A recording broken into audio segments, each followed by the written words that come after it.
आज की क्लास में हम लोग समीकरण से कथन बनाना सीखेंगे और इसके पहले वाली क्लास में हम लोगों ने कथन से समीकरण बनाना सीख लिया है। ठीक है, देखिए आज का भी कॉन्सेप्ट बहुत ही बेसिक कॉन्सेप्ट होगा और अभी मैं जैसा कि मैंने आपको पहले भी बताया है कि अभी हम लोग सिर्फ समीकरण कैसे बनाते हैं ये सीख रहे हैं। इसके बाद में अभी हमारे पास बहुत बड़े बड़े सवाल मिलेंगे, इसका कैसे हम अनुप्रयोग करेंगे, मतलब इसका कैसे उपयोग कर करके कैसे समीकरण एक बड़ा इक्वेशन कैसे हम बनाएंगे वो अभी हम बाद में देखेंगे। अभी पहले हम एक छोटा इक्वेशन बना बना के कैसे सीखते हैं वो हम देख रहे हैं। ठीक है, अभी तो बेसिक लेवल लीजिए। चलिए पहला सवाल है, देखिए x प्लस 5 बराबर 10। ये हमारे पास एक इक्वेशन लिखा हुआ है, यहाँ पर समीकरण लिखा हुआ है। हमें इसको कथन लिखना है, इसको हमें एक वाक्य के रूप में लिखना है। ठीक है, तो देखिए x प्लस 5, तो यहाँ पर देखिए कोई संख्या कौन सी है, x है। तो x जो है वो है अज्ञात, मतलब ये हमें पता नहीं है कि ये क्या है, ये कितना है इसका। तो हम इसको लिखेंगे किसी संख्या में, ये हो जाएगा किसी संख्या।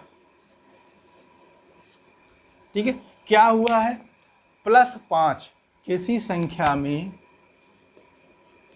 5 हमने जोड़ा है, 5 जोड़ने पर 10 आता है, 10 आता है। बस हो गया, यही लिखना था हमें।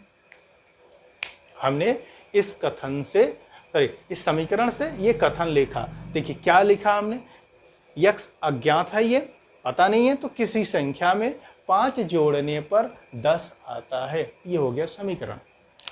सिमिलर एक और लेते हैं, x माइनस 6 बराबर 3। देखिए x माइनस 6 बराबर 3, इसको हम कैसे लिखेंगे। देखिए x अज्ञात है, तो किसी संख्या में क्या हुआ है, 6 घटाया गया है, 6 घटाने पर शेषफल कितना आया है, 3 आता है। ठीक है, चलिए एक और एग्जांपल लेते हैं, 2x बराबर 8।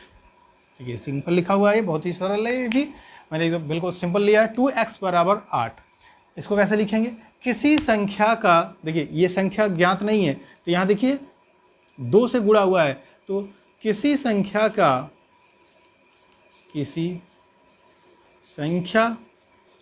का दुगुना या दूना लिखते हैं, दूना 8 है। ठीक है, किसी संख्या का दूना 8 है। चलिए एक और लेते हैं, 3x माइनस 5 बराबर 10। चलिए इसको कैसे लिखेंगे। देखिए पहले तो किसी संख्या वाला जो हमारे पास चर है जो ज्ञात नहीं है, उसी के आधार पर ये हमें सब करना है। तो यहाँ पर देखिए किसी संख्या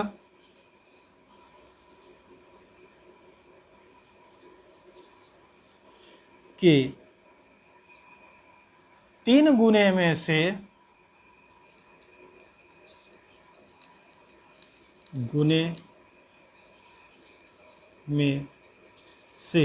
5 घटाने पर शेषफल क्या मिला हमें, 10 आता है। ठीक है, देखिए 3x है, तो किसी संख्या के 3 गुने में, या 3 गुना हो गया ना, ये में से 5 घटाने पर शेषफल 10 आता है, बराबर 10। चलिए एक और देख लेते हैं, x बटा 5 बराबर 4। ठीक है, देखिए किसी संख्या में 5 से भाग दिया बराबर 4 मिला, तो सेम वही चीज़ हमें लिखना है। किसी संख्या में 5 से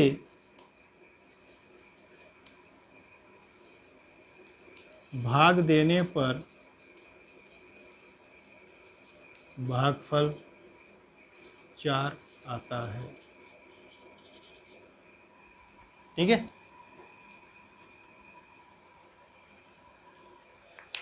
ये था हमारा कॉन्सेप्ट। अब ये हो गया हमारा दोनों, समीकरण से कथन, कथन से समीकरण।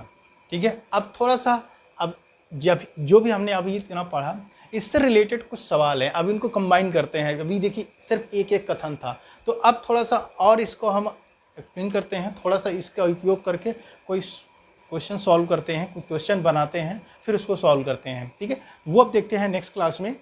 उम्मीद है आपको समझ में आया होगा। इतना बेसिक चीज़ें तो अब समझ में आ गया होगा, क्योंकि मेन यहाँ बेसिक ही है, कैसे शुरुआत करना है, क्योंकि अभी तो बहुत ही सिंपल है ये। ठीक है, तो अभी देखिए यहाँ पर क्या होता है कि कम से कम 4-4, 5-5 लाइनों के ये प्रॉब्लम होते हैं।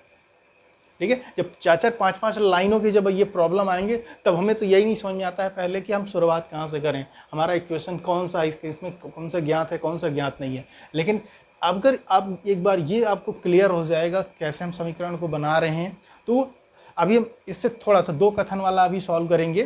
ठीक है, तो फिर बाद में धीरे धीरे सब समझ में आ जाएगा।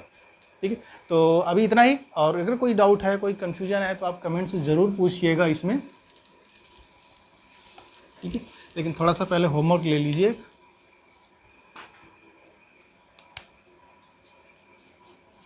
चलिए, पहला है x + 6 = 10, दूसरा है x - 5 = 12, तीसरा है x/6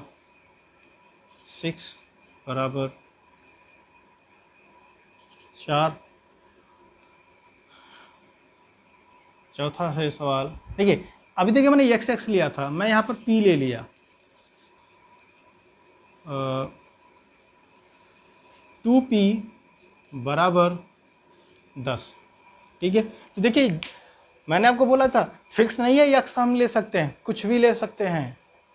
ठीक है, A to Z में हम कोई भी संख्या इसमें लिया जा सकता है, ये सब चर है। तो ये भी वही चीज़ होगा, किसी संख्या का दुगुना 10 है।